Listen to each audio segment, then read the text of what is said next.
In an ideal world, I would love to jump in your head and see how do you make decisions and how do you think? Like, how do you put things in a process? Like, what's the logic that you're using? But I can't. So I'm going to have to use a proxy, and that is going to be what you're actually telling me. That's going to be your resume, your cover letter, your portfolio, or your lack of a portfolio, and your actual actions and words. Things that you say in an interview, things you don't say in an interview, how you email me, all these details that you might not be considering is telling the story of you to me. So we talked about the words that you're choosing and like the medium that you're using to tell your story.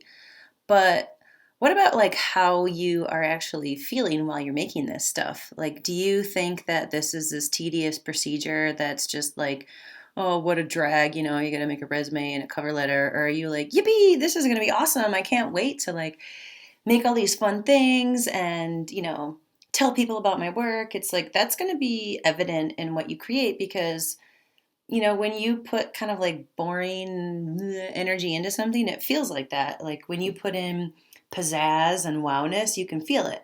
Like your story becomes magnetic because you put in the cool, like, I don't know, your glow. And so it's going to like shine through. Now, if you didn't, then that's also going to be obvious. And I'm going to be like, you know, it's not going to be as exciting for me to read. So, regardless of your experience and your education and what you've done, like do this part in a way that feels happy for you and joyful because, that's going to make or break your story.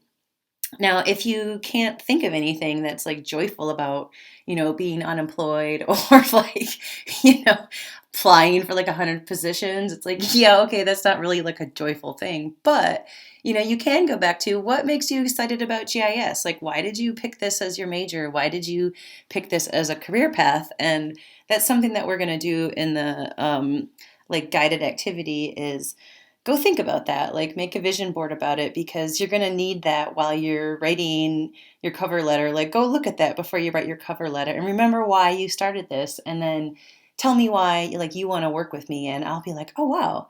Like this person cares." Or they don't. The choice is up to you. That's it for lesson 4. Go check out the guided activity where you're going to apply everything that we talked about in the lesson.